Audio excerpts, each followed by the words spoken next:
Master, can we help you somehow? What is the bowl and the water for? Lord, what are you doing?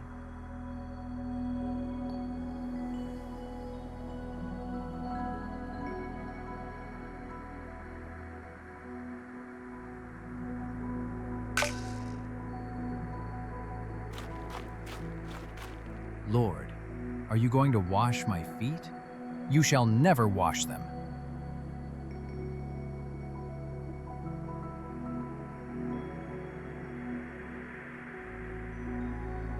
Then, Lord, not only my feet, but also my hands and my head.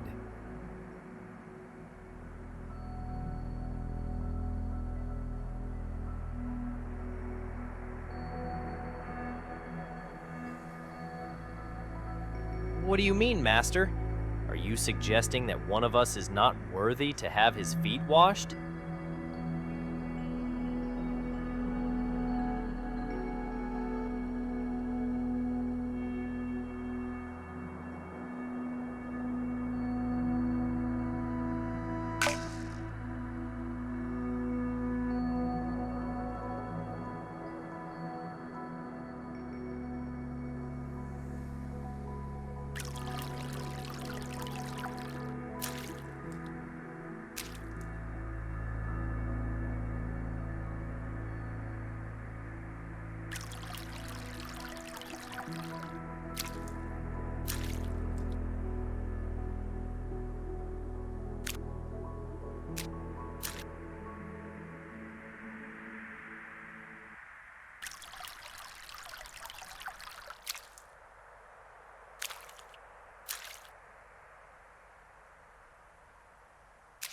Did anyone truly understand what just happened here?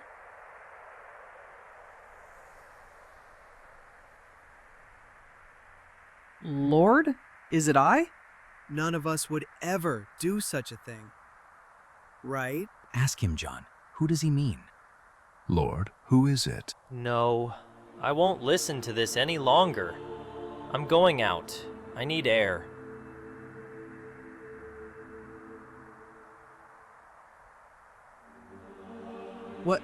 What just happened? Where did he go? Maybe he went to get something for the feast.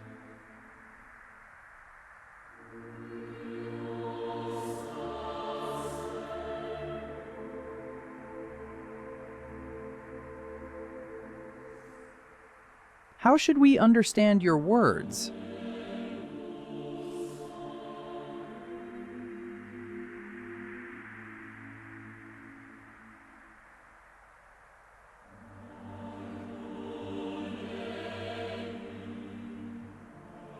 Jesus took bread, lifted it, and gave thanks, saying, "Take and eat.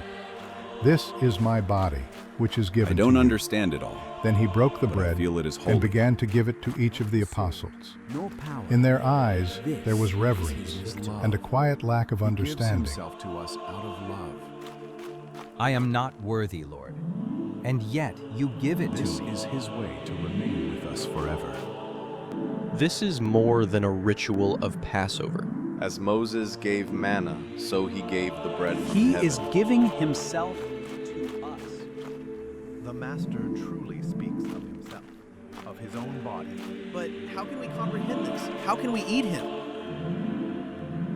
This is the covenant, the new covenant spoken of by Yes. the prophets.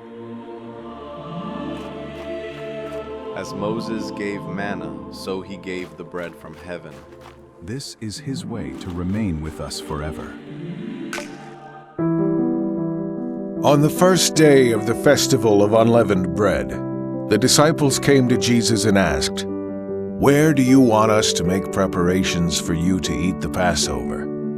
He replied, "Go into the city to a certain man and tell him, 'The teacher says, my appointed time is near. I am going to celebrate the Passover with my disciples at your house.'"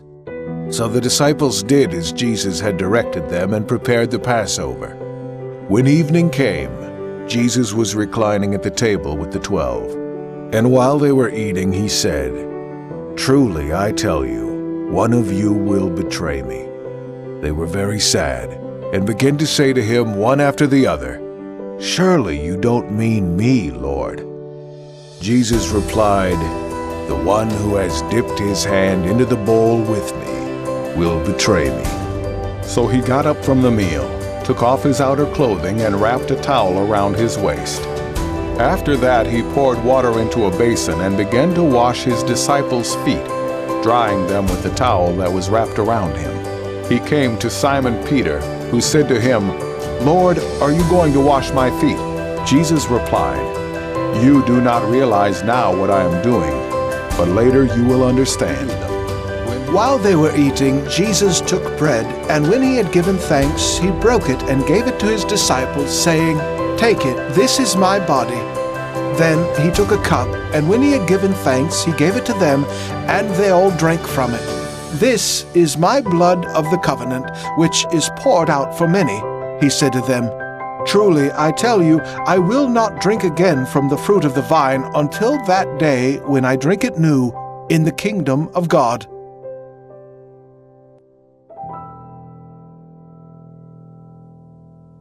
Master, I see you looking at me more intently than at the others.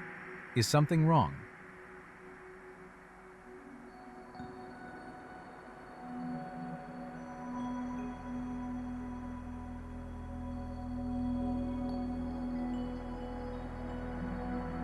Lord, with you I am ready to go to prison and to death.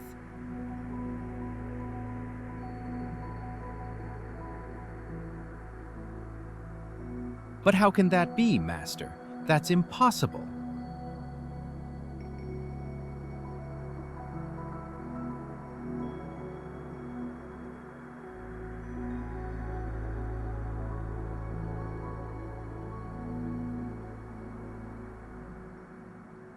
When the supper was ending, Jesus prayed to his Father with great love. "Father, the time has come. Give glory to your Son, so that he may give glory to you. Keep my friends safe and help them stay united, just as you and I are one. I'm not only praying for them, but also for everyone who will believe in me because of their words. I want them all to be with me and see my glory." It was a prayer full of love for his friends and for everyone who would one day believe in him. I want them all to be with me. But how is this, Master? You are leaving us? You are leaving us all alone?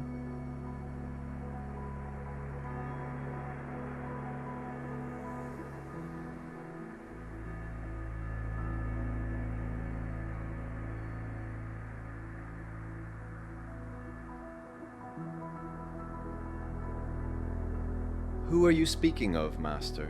There is no one besides you. Without you, we cannot manage.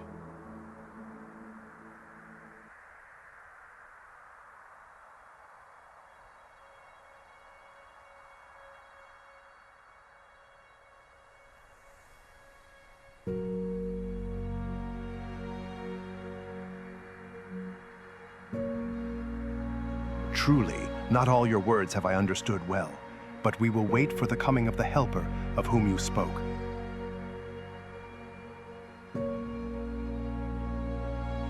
Jesus teaches his disciples that a life close to God is only possible when they stay united with him.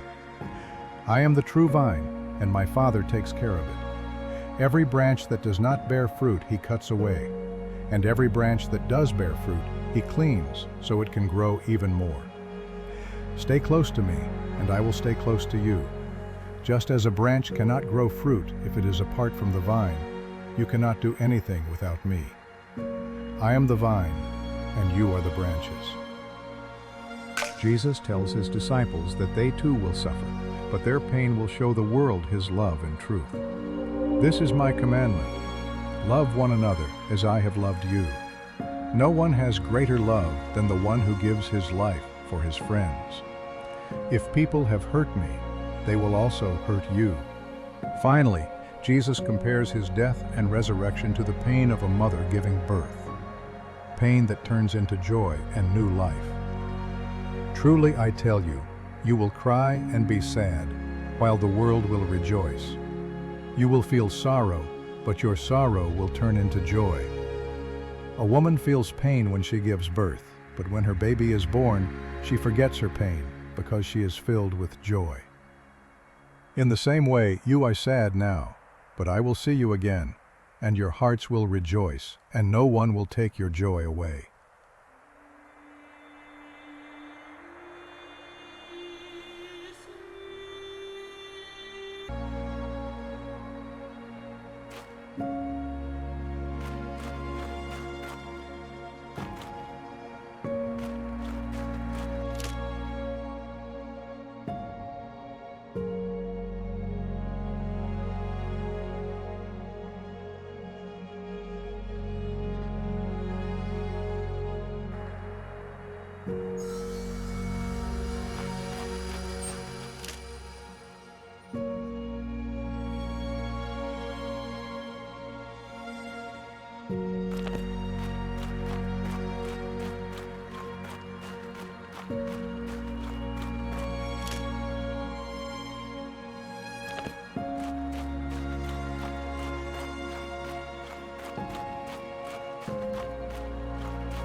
Please, go away from me. Remember, your obedience and faithfulness will bring salvation to many. Trust in my presence and the power that guides you.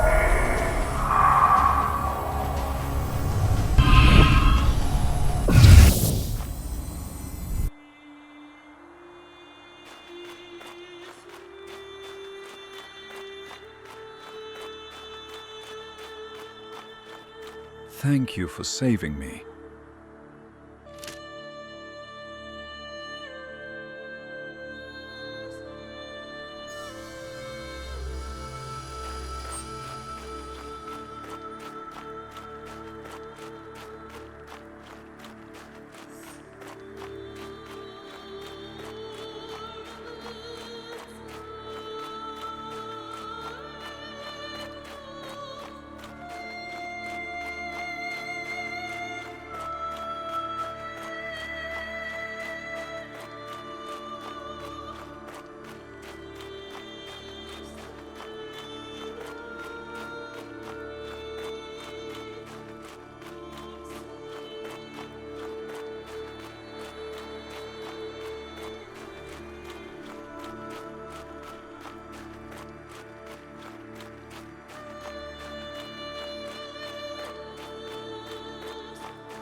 I hope we are going in the right direction.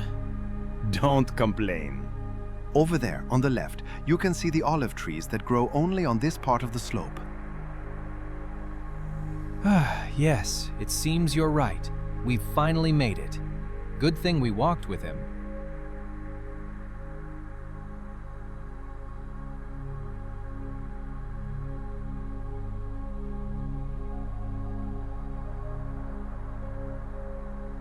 Master, is it still far? I thought we would stop lower down.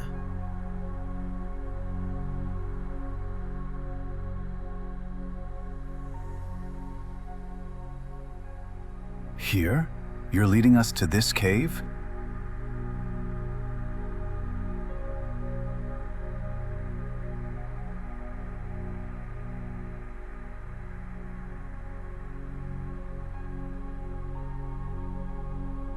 Looks like a place that has offered shelter often. You can even tell someone once slept here. That's good. If shepherds have used this grotto, then it must be safe. And will we stay here long, Master? It's cooler inside than outside. It's a good place.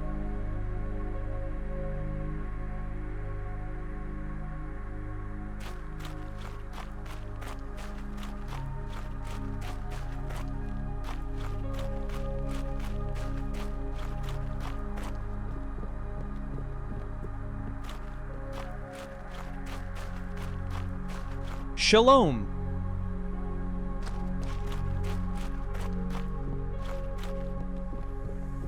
I stand with you, my lord.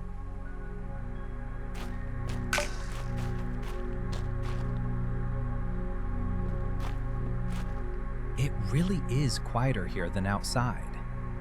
You can't even hear the wind. You can tell shepherds sometimes sleep here. The stones have been worn smooth. You can even see a few blankets that were left behind. It's a good place to rest, Master.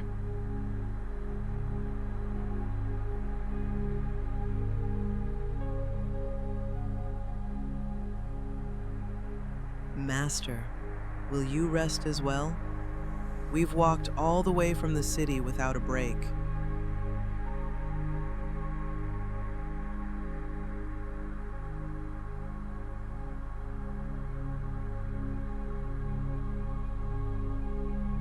Do you want us to pray with you?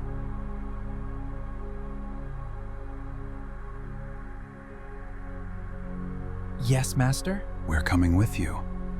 We'll be back soon.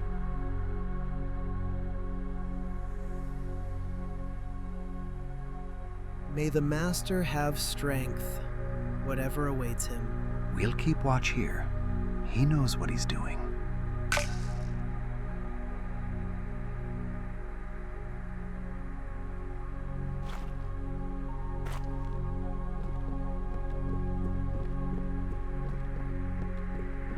Good day.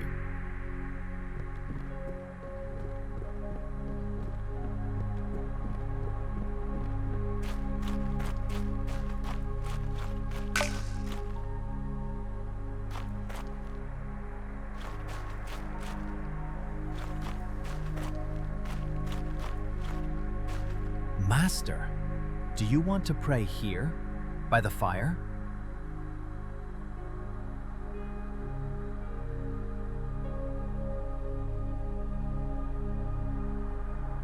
Is everything all right, Lord?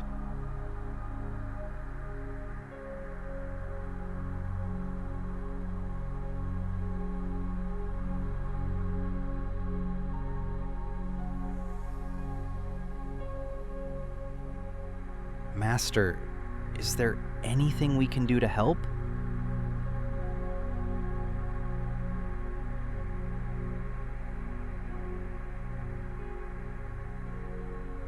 All right, Master. We will keep watch. I promise I won't close my eyes.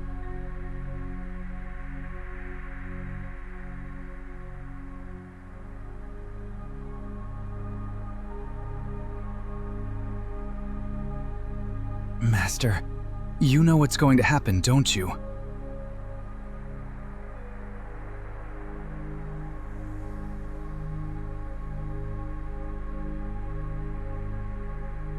Is that why you want us to keep watch? So can we warn you if they come?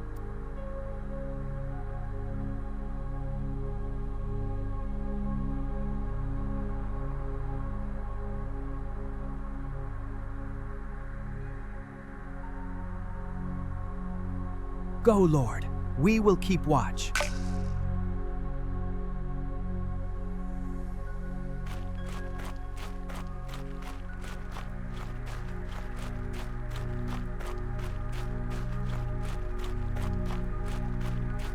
Jesus walked away from his disciples, deeper into the garden, where the olive trees grew denser and the moonlight barely pierced through their leaves.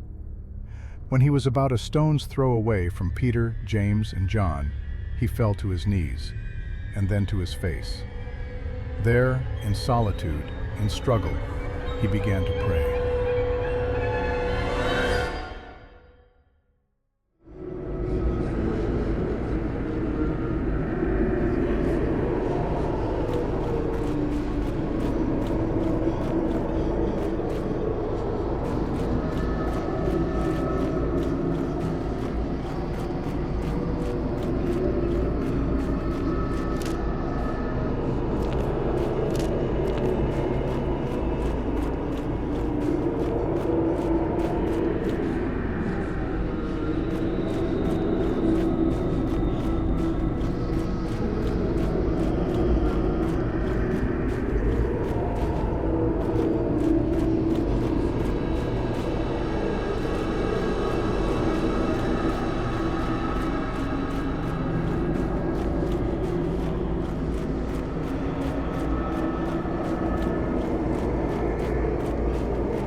Again you fight, Son of Man.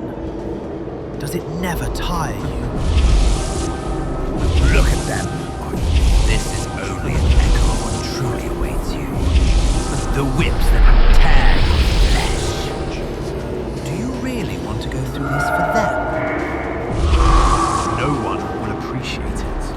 No one will understand. People will forget it as quickly as they always do. One step back, and it's all over. One step. That's all. And yet you could have the kingdoms of the world, if only you wanted.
Jesus prayed, and his voice trembled, as if the very words wounded him more deeply than anything that was about to come. My Father, if it is possible, may this cup be taken from me. Yet not as I will, but as you will.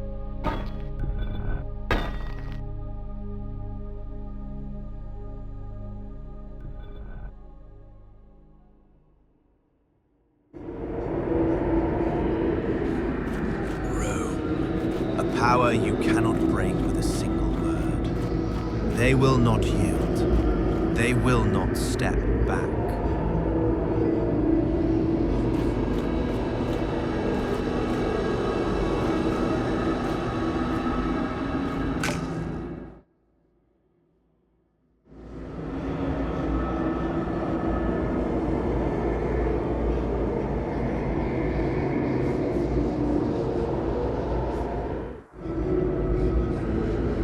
You know their brutality. You've seen their executions. And yet you walk straight into their hands. Why?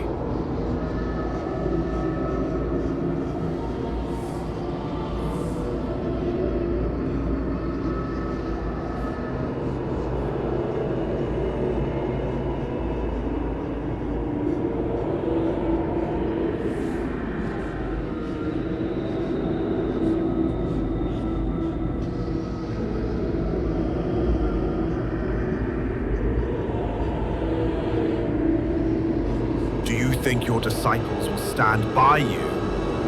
Do you see any of them here? No, they have already fled in their hearts.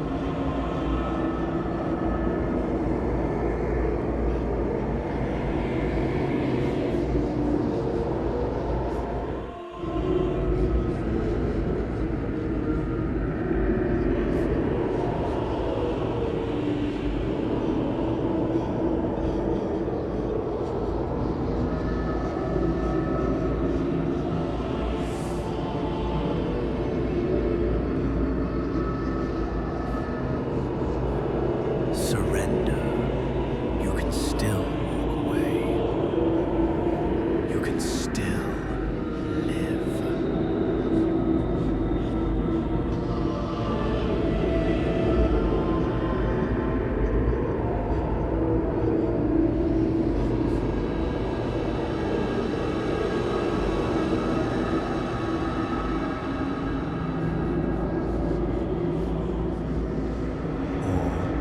Just speak the word.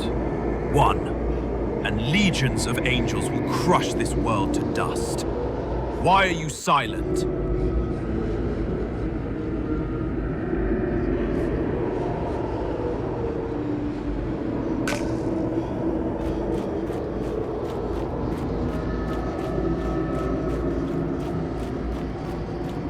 Jesus prayed a second time.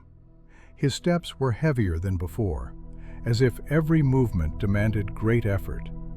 He lifted his gaze toward heaven, and the words flowed from his heart like a bitter truth that must be accepted. My Father, If it is not possible for this cup to be taken away unless I drink it, may your will be done.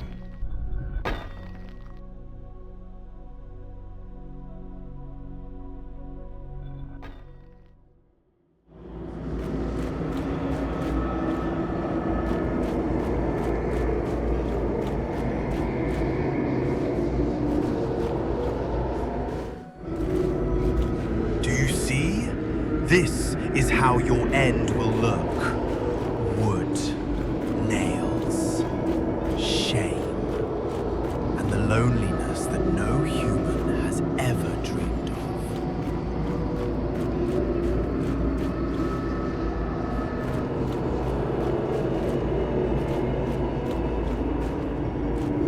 Does your father really condemn you to this?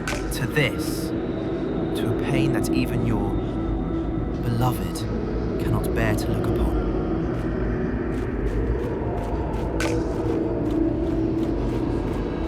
And when you hang, they will mock you. They will say, "Come down from the cross if you are the Son of God."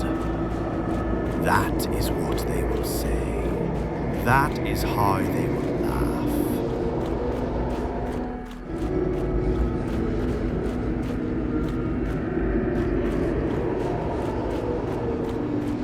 Think you can still withdraw.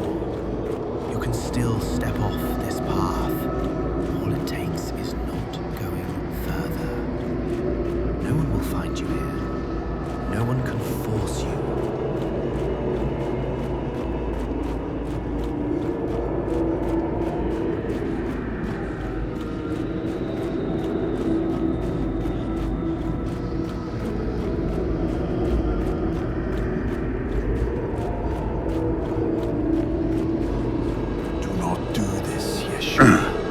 Not for this humanity. They are not worth it. Leave them. Leave. And come with me.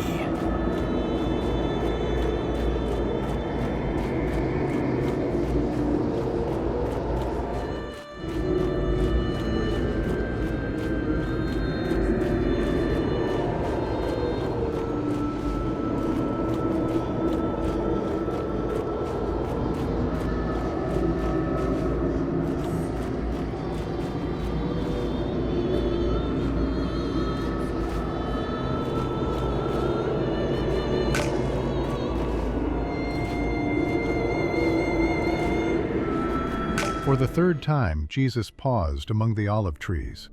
His face looked more exhausted, and his eyes were filled with tears. And yet, in his gaze, one could see a new strength, a certainty that the hour had come. My Father, if it is not possible for this cup to be taken away unless I drink it, may your will be done.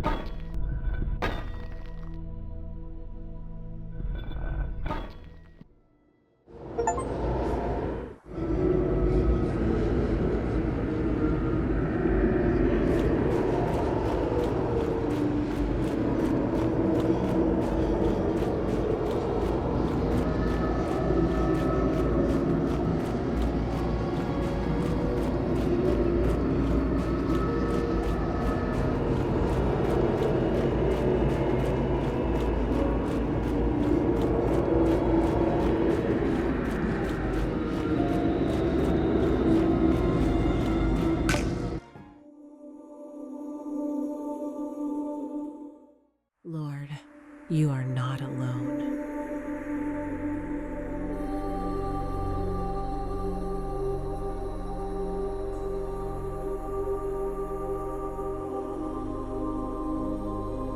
You do not face this alone. Father sees your pain and knows every moment of this struggle.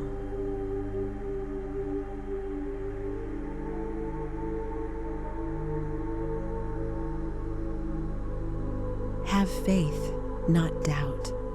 Your spirit is willing, and you do not walk alone. Father is with you, guiding each step toward redemption.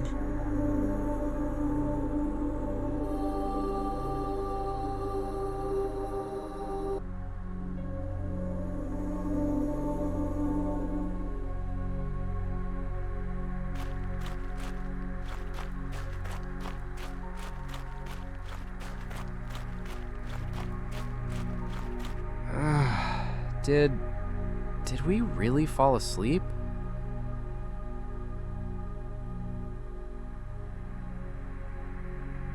No, Master. I wasn't sleeping.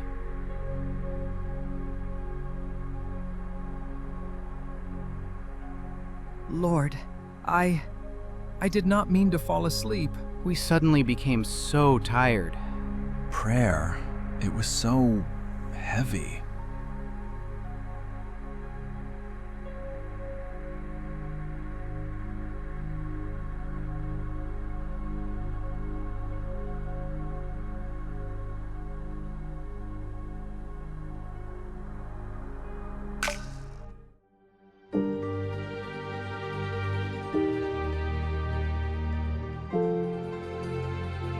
Then Jesus went with his disciples to a place called Gethsemane, and he said to them, "Sit here while I go over there and pray." He took Peter and the 2 sons of Zebedee along with him, and he began to be sorrowful and troubled. Then he said to them, "My soul is overwhelmed with sorrow to the point of death. Stay here and keep watch with me."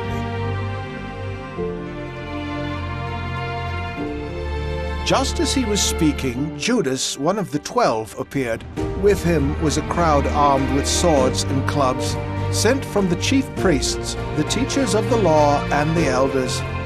Now the betrayer had arranged a signal with them.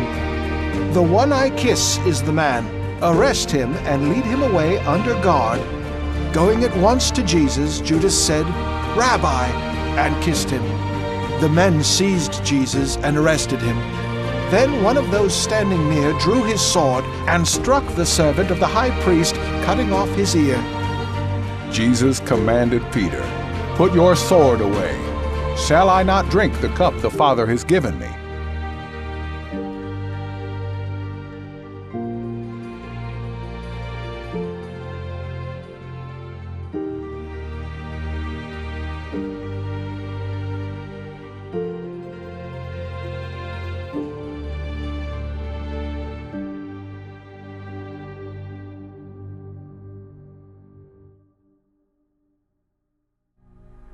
Judas had come with a band of soldiers and temple officers, carrying lanterns, torches, and weapons.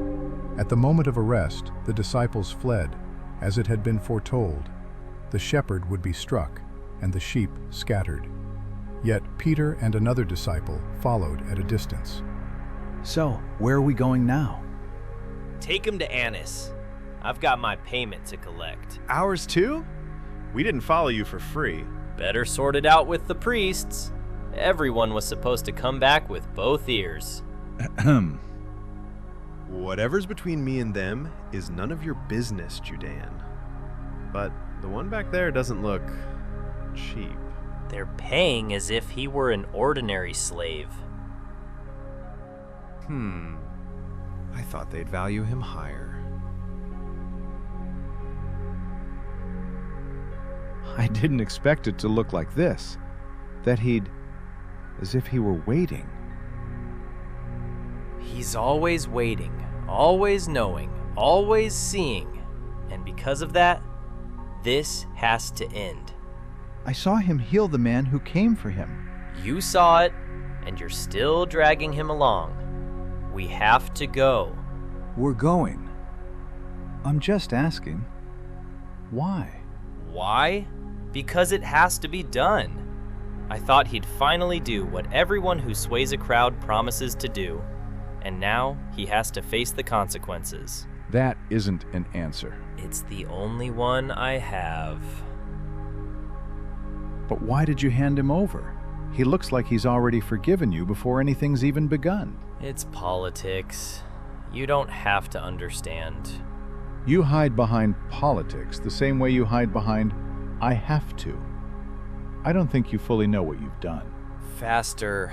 There's no time.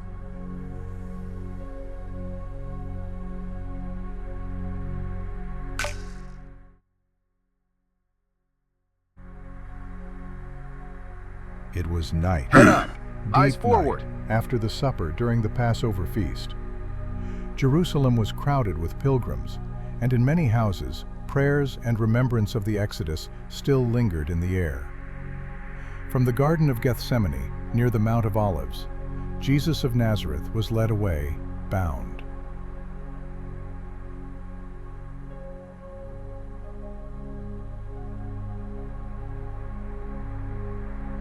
The city is full of people. It's always like this at Passover. That's why we take the side streets. If someone recognizes him, there'll be chaos.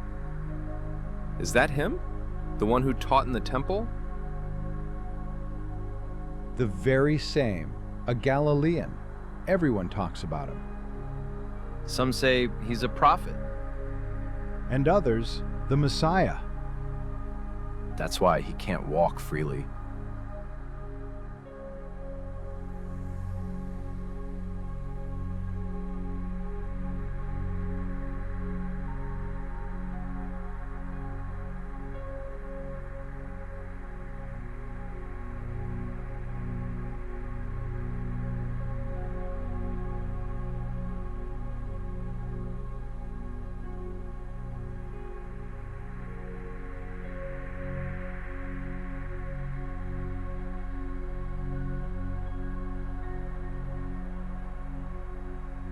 This man you are leading, is that Jesus?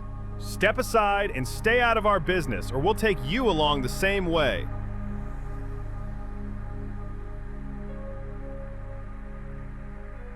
Jesus was taken first to Annas, the former high priest and father-in-law of Caiaphas, whose influence among the priests remained strong. The courtyard of the high priest's house was lit. Servants and guards gathered in the night air.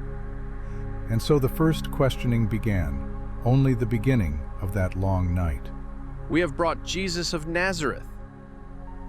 Bring this man closer. Let him stand before me. At your command. So you are the one the people speak of. I ask you about your disciples and about your teaching.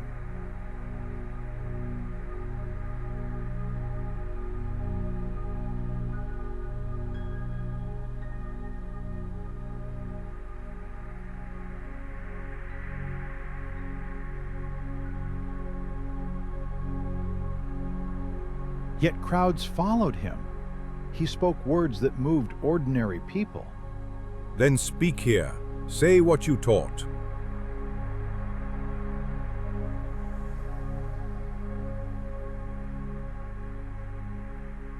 That is evading the answer. Is this how you answer the high priest? Enough!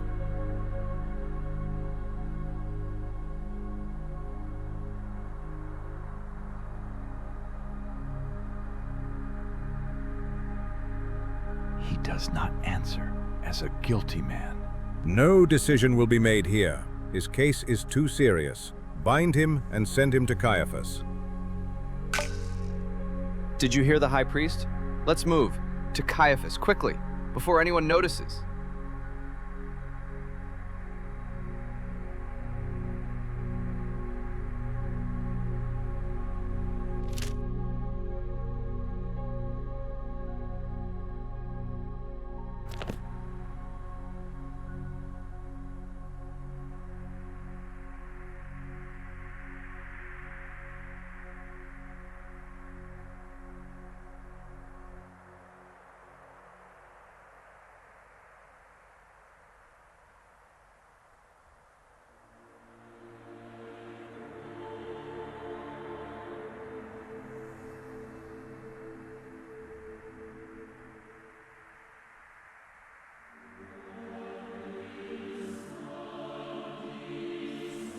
Who goes there at this hour? Why in such haste? It is Jesus of Nazareth, brought from high priest. Much has been said of his teaching. Did he truly draw such a crowd?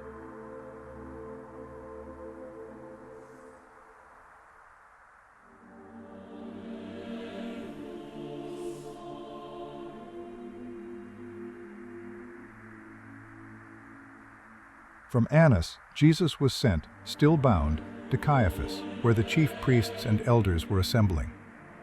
Inside, they sought testimony and questioned him. Outside, in the courtyard, Peter stood among the servants and guards, warming himself by the fire, while the night pressed on toward the cockcrow. Stand before the council, Jesus of Nazareth. We have heard many things spoken about you. You teach openly among the people. You speak in synagogues and in the temple. Tell us plainly, what do you teach? Bring witnesses who can speak against him. We heard him say he would destroy the temple. No, he said he would rebuild it in 3 days. Did he really say such things? Incredible that the crowd listened. Their testimony does not agree. Is it true that he speaks so openly about his authority? Do you have other witnesses? We heard him teach in the synagogues and the temple. Many believed in him. We must know if he claims to be God. We cannot let this go unchecked. I swear before God we will now hear the truth. Are you the Messiah, the Son of God?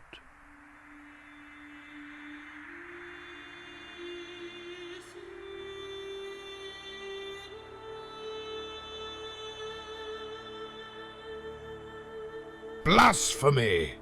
Why do we still need witnesses? You all heard his words. He places himself beside the Most High. You have heard it yourselves. He has spoken against heaven. By our law, he deserves death, but we have no authority to carry it out. Take him away. At dawn, bring him to the governor. To Pontius Pilate. Keep him bound. Wait.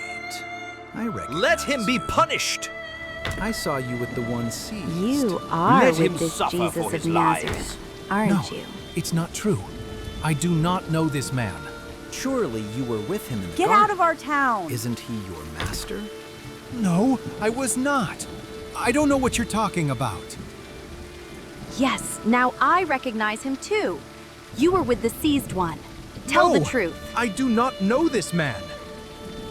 Throw at him!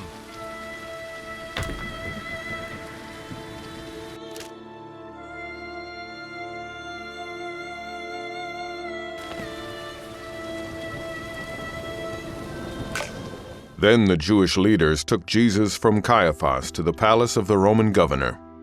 By now it was early morning, and to avoid ceremonial uncleanness, they did not enter the palace, because they wanted to be able to eat the Passover. Then the whole assembly rose and led him off to Pilate. And they began to accuse him, saying, "We have found this man subverting our nation. He opposes payment of taxes to Caesar and claims to be Messiah, a king." So Pilate asked Jesus, "Are you the king of the Jews?" "You have said so," Jesus replied. Then Pilate announced to the chief priests and the crowd, "You brought me this man as one who is inciting the people to rebellion. I have examined him in your presence and have found no basis for your charges against him. Neither has Herod, for he sent him back to us. As you can see, he has done nothing to deserve death.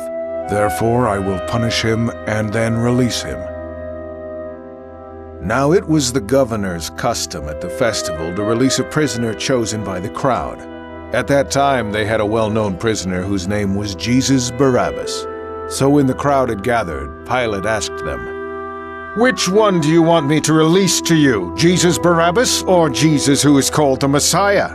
For he knew it was out of self-interest that they had handed Jesus over to him. "Don't have anything to do with that innocent man, for I have suffered a great deal today in a dream because of him." But the chief priests and the elders persuaded the crowd to ask for Barabbas and to have Jesus executed. "Which of the two do you want me to release to you?" asked the governor. "Barabbas," they answered. "What shall I do then with Jesus who is called the Messiah?"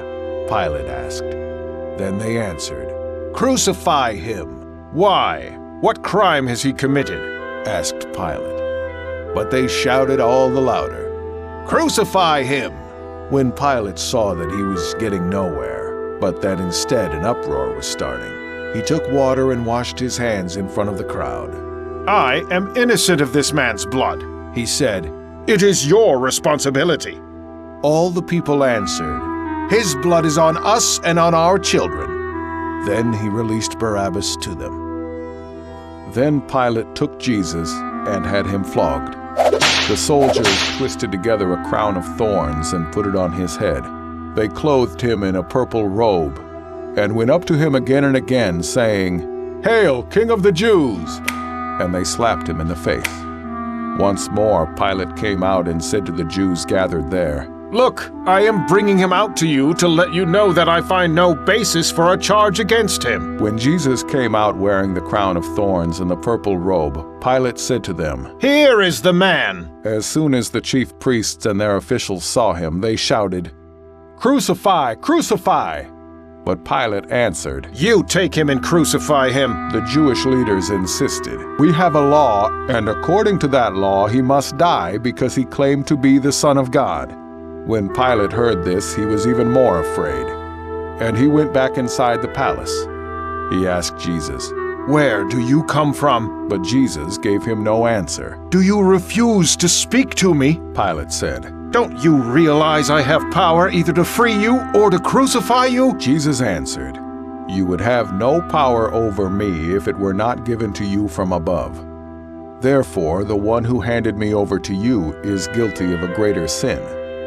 From then on, Pilate tried to set Jesus free, but the Jewish leaders kept shouting, "If you let this man go, you are no friend of Caesar. Anyone who claims to be a king opposes Caesar." When Pilate heard this, he brought Jesus out and sat down on the judge's seat at a place known as the Stone Pavement, which in Aramaic is Gabbatha.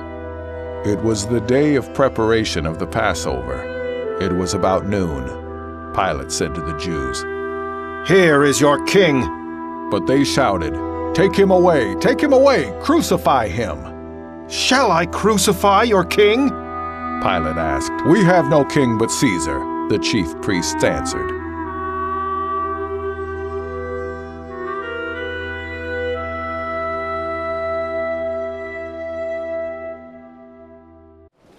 Bring the cross and put it on him.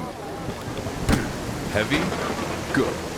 You got a long road ahead, but a son of God can manage, right? You two, get him moving, and let's get it over with. Rest of you, keep the crowd under control. So, where is your God now? See how easily he turned on you. Haha, just a few whispers. You'll die, deceiver!